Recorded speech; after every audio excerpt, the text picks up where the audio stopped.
I am Dr. Tecoy Porter, and I'm running for state senate because California deserves leaders who are fully engaged in calling for systemic change. I am a husband and a father, and a regular person who doesn't shy away from stepping up and lean in to address an issue. As a third-generation pastor, I'm a man of faith, but I'm also a man of action. And we all deserve a seat at the table. And I want to make sure that the needs and concerns of everyday people are considered when decisions that affect our lives and livelihoods are being made. I'm proud of my husband because he's always been one to step up when others just talk. For example, in 1999, when my father-in-law passed away, he quit his job to lead the Genesis Church full-time. That's just one example of him following through on what he sees needs to be done. There needs to be change for the betterment of the United States, and as we all know, as California goes, so tends to go the nation. My husband will fight for civil rights and social justice, and he is fit to be the senator for District 6 in 2022. I'm proud of my father because he has just been a great leader in this community for at least over the past 20 years, whether it be food drives or just being a pillar in the community. And he's always been somebody that people could call on to just help out in any way that he can. I'm proud of my father because he is selfless and always puts other people before himself. He's always the first one to jump into any situation. He doesn't sit around and complain or ask why things are the way they are. He just goes in and changes them. I am not a person who simply sits on the sidelines. It's not in me to remain silent. I have stepped up and been on the front lines for demands for social justice reform, greater inclusion, and equal opportunities. I know the transformative power of standing our ground and disrupting the status quo. That's the level of commitment needed to move the region and this state forward. We owe it to ourselves, our children, and future generations to roll up our sleeves and make a difference. Step up with me.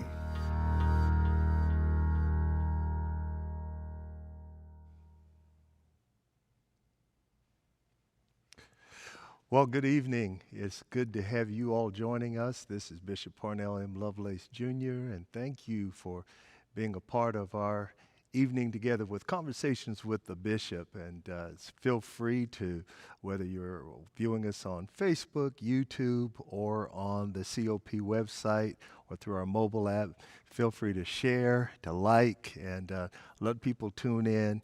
It is our desire that this will be a time of informative information shared with you, and I pray that it will be something that will, again, as I often say to you, along with our inspiration, we will always want to get the information as well. So thank you all for joining us, and I'm so delighted to have joining us, as you saw in our introduction video, Dr. Tecoy Porter, who is a dear brother, dear friend.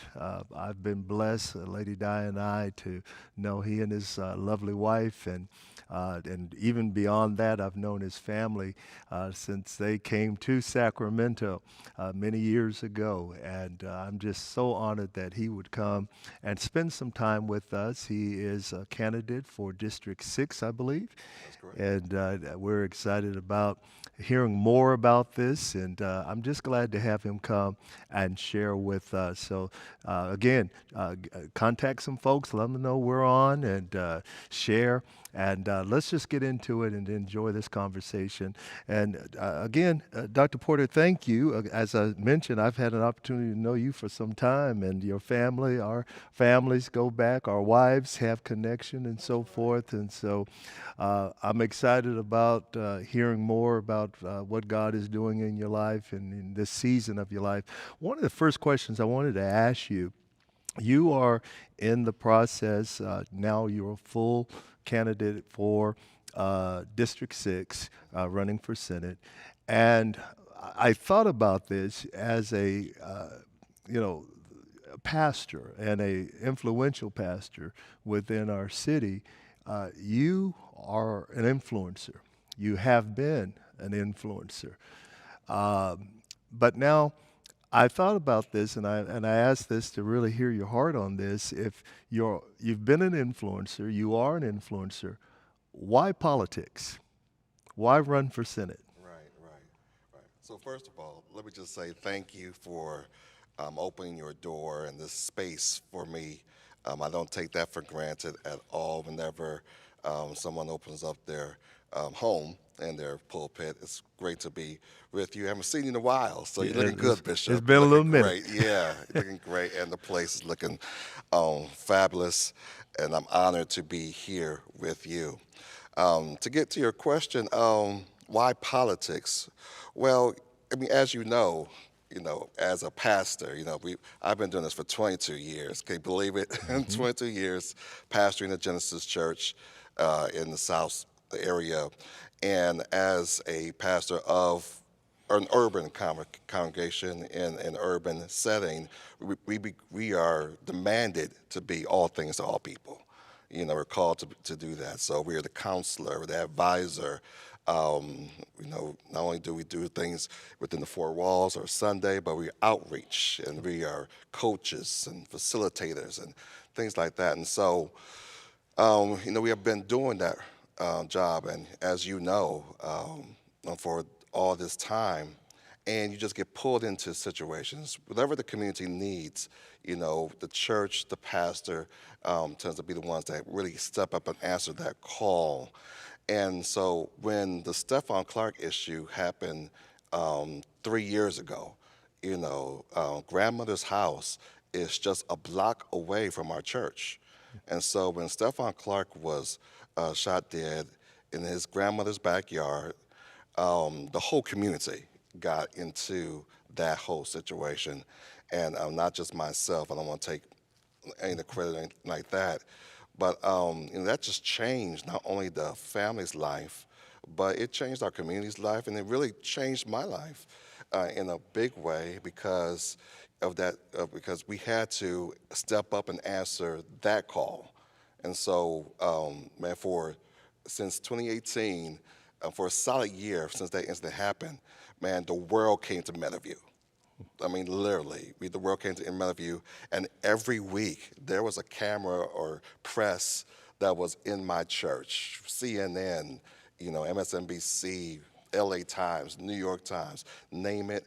And there was a documentary, but from Cap Radio, the full year documentary on Meadowview, and they were doing interviews. And so we were just there. And one thing I found out while being in that space and working that and helping the Clark family and our Meadowview community to really heal from that trauma is that, all the outreach that we've done is wonderful. All the advocacy that we've done and preaching on Sunday mornings, it goes so far. And I'm not saying it's limited, but then, the next step further to that is in politics, where advocacy, activism, protesting, it gets you to the door, but then the vote that, the people that have the vote on our lives and livelihood, we don't have access to that right there.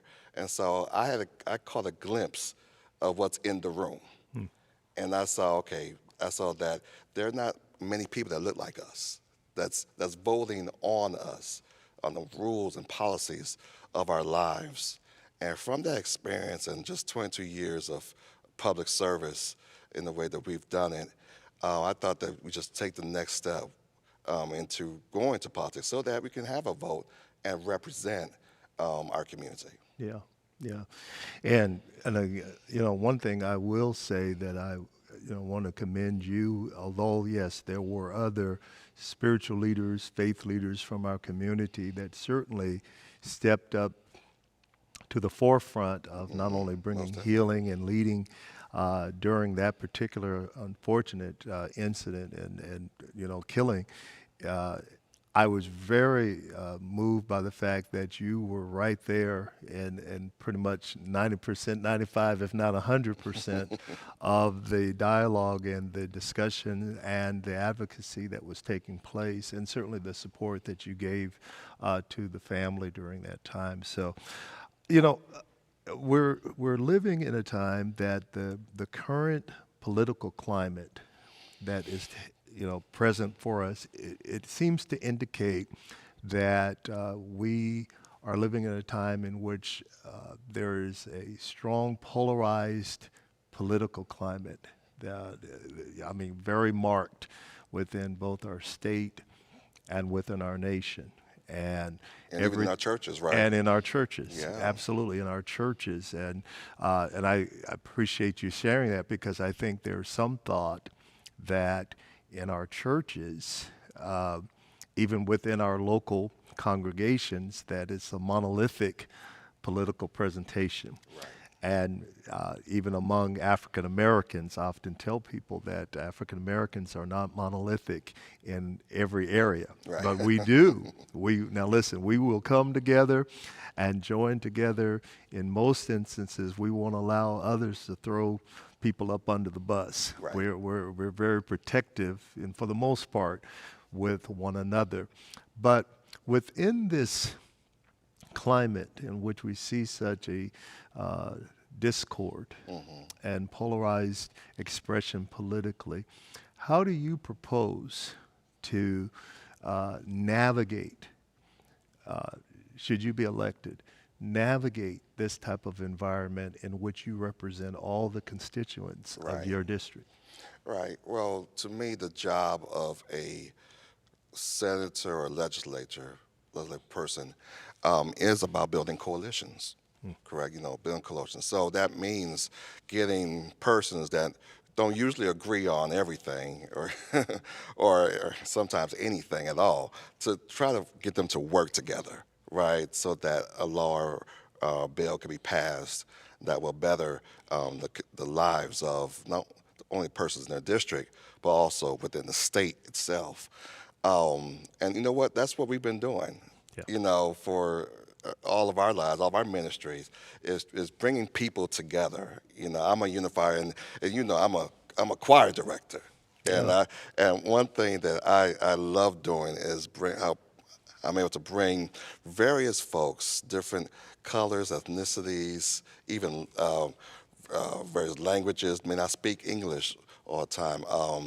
We've done that with the MLK Celebration Choir, and not just through the music piece of it all, but also by sitting on the board and helping to form that celebration.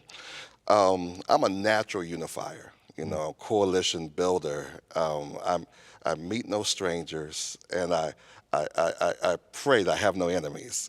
But that's, I learned that from my dad.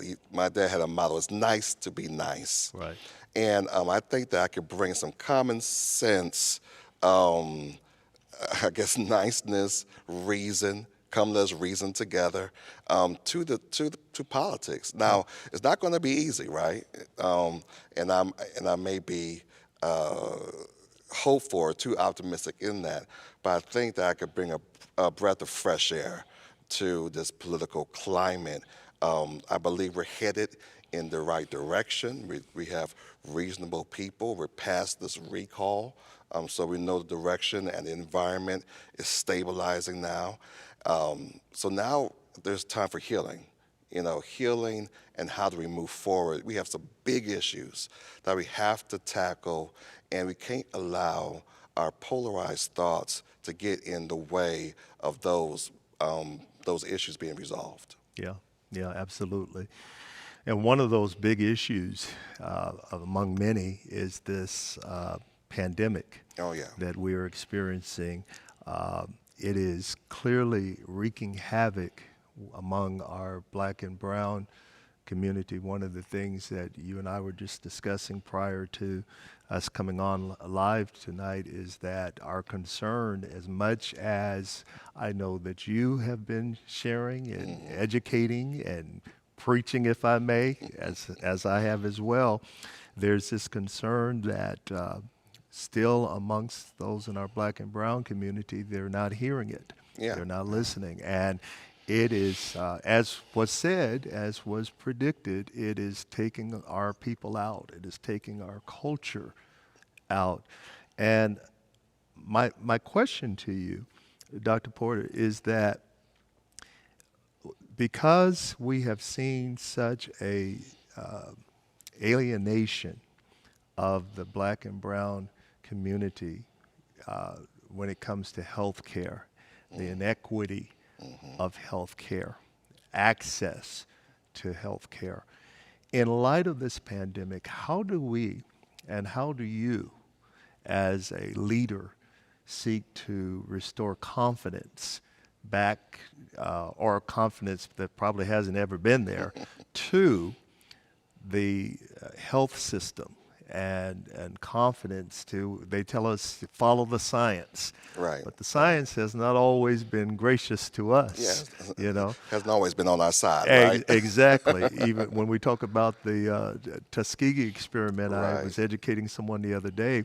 The Tuskegee experiment that we often talk about as a justification of why people don't want to get the vaccination had nothing to do with what they gave us. Right. They refused to give us the Right. treatment Right. in the Tuskegee, experiments. And so that's the one thing distinction. So there's an education piece to this, right? Yeah. That we have to give to our communities, in regards to what really happened in our history.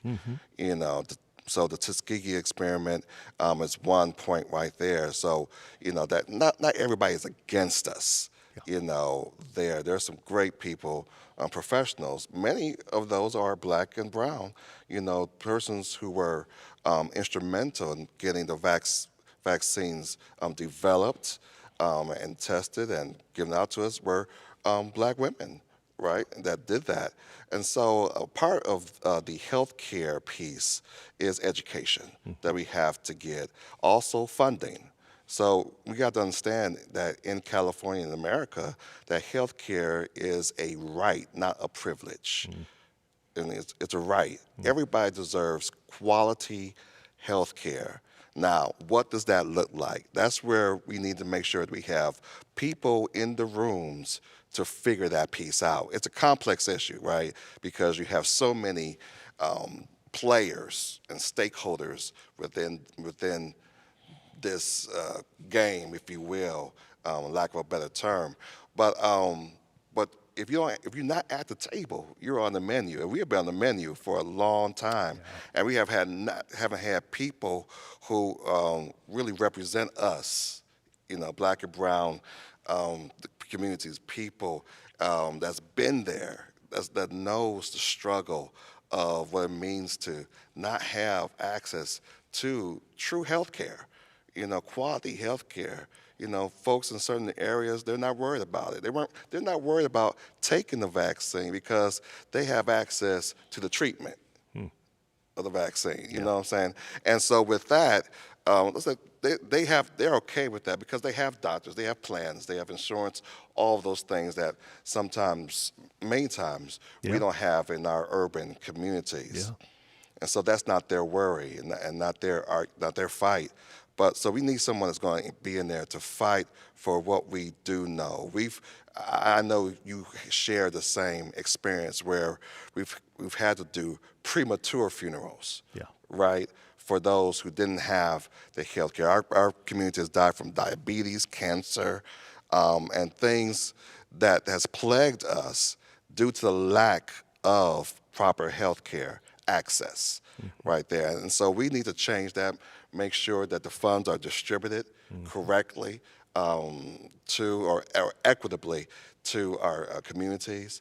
And the thing is, you just got to have a person that understands that, right? Understands at the ground level what a dollar or two or a couple of million would do for a Meadowview, for a downtown, for a North Highlands area, and what that impact will be when you have the correct dollars there in the proper hands for our people. Yeah, no. And I like what you said. If you're not at the table, you're on the menu. You're on the menu. So one of the ways to get to the table is through education. I know that you yourself are very astute. You have an earned doctorate. You teach leadership. And I got the bill for it, too. Yeah, I hear you. And your children also, you've supported them further in higher education. Talk to us a little bit about what you believe your role could be in this position in regards to encouraging education, but also encouraging processes that support our young people receiving education, because as you know, as you just stated, the funding, the ability to have resources to go, I know I came from myself a single parented home in which my mother was scraping up what little bit she could. I was thankful for, back in the day, work study programs, Right. and some of the programs that kind of opened up so that I could get into the school, at least get into the school. But it's a little different now. Right. The environment's a little different. Talk to us a little bit about what you believe you could bring to some narrative and dialogue that might help shift that trend as far as getting young men, young women into some of our universities or colleges or junior college or whatever the case might Right. be. What are your thoughts? Well, one thing we have to understand about education is that it starts really when they're children. So preschool is kindergarten, elementary school is so important. That's really where, the thirst for further education and college or your career. What do I want to be? A fireman, policeman. Remember that. That's where it all starts in those younger ages. That's why I am so excited about our partnership that we were able to accomplish with the Fortune School system, and able to build a campus, a kindergarten through fifth grade school A on our campus, campus. by the way, at your church, right? At our church, Yeah, right, it's, at our it's church. actually next, right there on the property. It is right there on the property. And go ahead and say it. What is the name of it? And the name is Tecoy Porter College Prep. Absolutely. Yeah, and we're enrolling. We are enrolling children from grades kindergarten through third grade as an aside. But I love the mission. The reason why we agreed to do that partnership with her, is because of the mission of the school to close the African American achievement gap in Sacramento, and she's trying to do in the state. And we were just so on board. I was lucky to have parents. I'm educated and an educator because my father and my mother was that. You knew them well. And, Yeah, they very much were. so astute. I remember my father walking us in his home office, and he had all his degrees plastered on the wall, and he looked at me and my brother, and he said, "I want you to do better than that." And so he modeled the way. And so, a lot of things that we have to do is really give our families the opportunity where they can help model the way. Right now, many of our families are struggling in their education, and thus you see a generational curse, if you will, that continues on. So how can we help the families to become more educated? How can parents become more educated so that children can see that? And then we need to use every educational tool in the toolbox to get our kids educated, have quality education. Again, quality education should not be a privilege, but it should be a right. Yeah. It should be a right. Every child deserves quality education, the best that can happen, because truly education is the way out. Like they're saying about this pandemic, get vaccinated, that's the way out. So education is the cure, right, to get out of, to better our hood. We always talk about get out the hood, but how about make our hood better? Right. Right, so that we can have engineers and doctors and computer science people who make it and then come back and invest. Yeah. Buy up and create businesses, hire. It's a whole ecosystem that happens, and we see it everywhere else. And we need to see it in our black and brown neighborhoods. I will champion that. I will champion that, because I think that many of the fights around schooling and how they're funded is a false fight, in that way. And we want to make sure that that our children, all children, have equal access to education, and all the opportunities right there. No child in California. We have Silicon Valley and the entertainment industry. I mean, we're the fifth largest economy in the world, and how is it that our children are not educated? It makes no sense. So again, we have to direct those dollars, get the right programs there for educational into the black and brown neighborhoods that need just all the neighborhoods, and use every tool in the toolbox to make sure that our children and parents are educated. Yeah. And along with that, continue to be strong advocates and have a presence among many of these teachers, especially some of the newer ones, as far as understanding our young boys, our Yes. young girls as well, but understanding that just because little Johnny gets into a fight does not mean you immediately Suspend them. yeah. Yeah. Get them Cultural home. competent, folks, and that's teaching Yep. our children. That means they need to see more black women. I'm sorry, well, actually black men. Yes. Within the school setting, right? Yes. In our classrooms, again at an early age. Yeah. We're great with sports. We see it happening Yeah. in our sports and how they're able, young men and women are able to excel there. How about we put that same model in the classroom? Yeah, no, that's good. Yeah, I to this day I can appreciate the fact that my parents, both my father and mother, they would come right to the classroom and sit in the classroom Right. with us. Now they would always tell us, "Don't have me come up there," but they would come up there, Right. and they would sit in the class, and they were there to make sure not only that we were doing what we needed to do, but also holding accountable the educators Right. to understanding that we are committed to seeing our child be successful. Yeah. And again, I love the fact because yes, I do call both your dad and your mom. They were strong on that. And Genesis was one of the churches that really gave emphasis to encouraging higher education among the youth that were there in the church. And, whether it be through scholarships and things to that effect, these are the kind of things that are so necessary to bring us, as you say, to the table. Right. And I love the fact that you bring emphasis that we want to get our young people educated, but encourage them to come back. Yeah. Come yeah. back into our communities, bring the resources back into the community and invest in the community. You had the opportunity to go other places, and yet you came back. Right, I had right. opportunities to go other places, and we came back.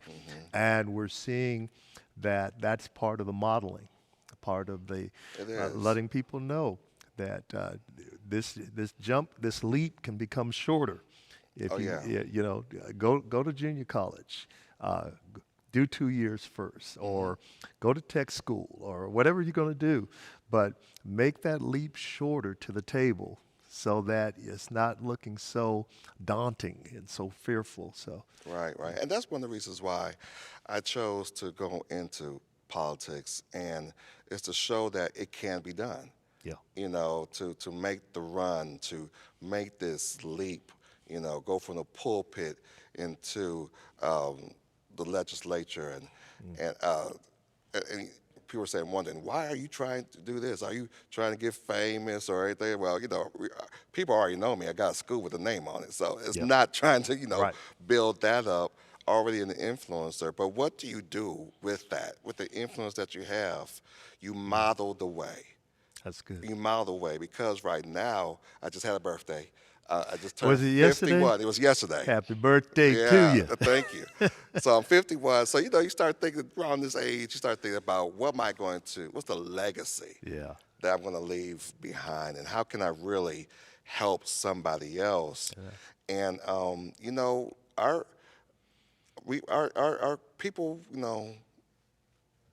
in our community, they need heroes and sheroes and people they can see that looks like them that's doing great things, right? And I'm not trying to be that. I'm not, you know what I'm trying to say, right? Yeah, absolutely. You know, Absolutely. and just somebody to model that it can be done outside of a Michael Jordan in my time, but LeBron James and Westbrook and AD and all those. I'm a Lakers fan, and so you can tell. Boo. But go Kings, unless you're playing the Lakers.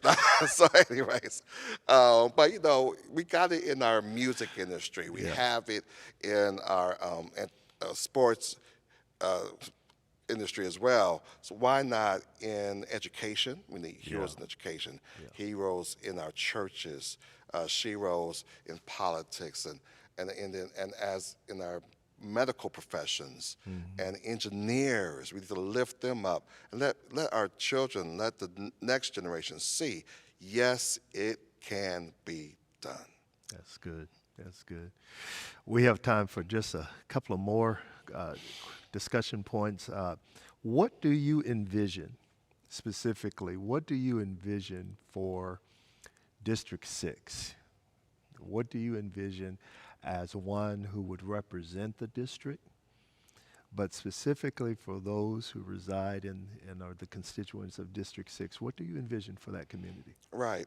So, we've spent a lot of time talking about black and brown communities because that's who we currently serve, right now. But District 6 is huge. It goes from West Sacramento, so part of Yolo County, all the way to Elk Grove, where I live at.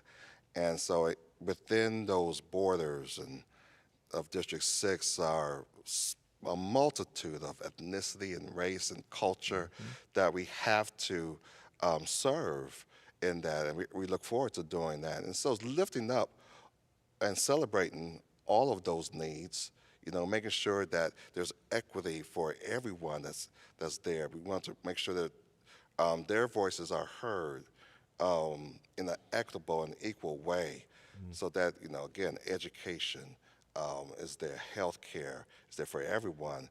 Also, because we need it in our homeless situation. Make sure we have to not just have affordable housing, but how can we make it affordable to live in California and live in California well? Especially in our District 6. Sacramento can be the model for that, there. And we have a lot of people moving into our district from the Bay and even Los Angeles. How can we make sure that we have good housing there? Jobs is so needed there. So I'm looking to hit, those things, especially our homelessness issue, our house, which is related to housing, right, and housing affordability, and then making sure that we can there's jobs to make it affordable, or jobs so they could get housing, right, access there. Right now, our job force, our labor force, are they prepared for the jobs of the future or jobs of now? So that includes education, STEM training right there, STEM in our education, science, technology, engineering, mathematics. And we have tools to do that needs to be amplified in our education system. And so we want to do that across the board, from all the way from the Natomas, West Sacramento, to Elk Grove, South Sac. Make sure all of those opportunities are right there for them. So that's just part of it. But everybody wants to be able to live well. They want to see their children and their families thrive in the neighborhoods in which they choose to stay at. They want to have safe parks. We want to make sure that policing is fair across the district. So no matter what you look like, what your skin color is, there's no issues with policing. It's safe, and just people just living well, right? Living well across the board in our district. That's good. That's good. Is there anything else you'd want the people to know, and do you want to share as we wrap this up? Right. Well, first, again, thank you for this opportunity, Bishop, to speak in this way, in this manner to your congregation. I don't take it lightly. I value you. Talking about influencers, you are that influencer, and so I don't take you opening up this space again for us. And I would just say that yes, this is a crowded field in terms of what we're doing. We don't take this leap lightly, and you'll hear a lot of stuff. The recalls passed us, and so now you're going to hear about midterm elections. First of all, I just want everybody to know that your voice matters. Your voice matters, your vote matters. And so if anything, make sure you utilize that vote so that you can get the word out there, so that people can hear you, right? And then who you vote for matters. Everybody says that we want to see change in our politics, but then we vote for the same people. And, does that really make change? Is that really going to help raise up the issues that need to be addressed in that manner? So I just thank you for allowing me to state my case and put my case before the people. And my promise is to do what I've been doing for 22 years, and that is to just represent the people that I serve as the best way that I can, just at a higher level in the state Senate. So I look forward to doing that with your help and the help of others. So thank you again for this time. Well, thank you. It's been an honor to share with you and to spend this time with you and just to hear your heart, to hear, what it is that you see. Our nation, our city, our state most certainly needs vision, needs leadership. And so I appreciate you taking time to share with us. Well, there you have it. We've been sharing this time with conversations with the bishop, with Dr. Tecoy Porter, who is a candidate for Senate for District 6. And I want to thank each of you for joining us and being with us on this evening. And it is our hope to bring information to you, as we say, not just inspiration, but information, so that we can be the change and make a difference and proclaim the message of redemption, justice, and empowerment for all people. You have a blessed evening. Thank you for joining us. Peace be with you.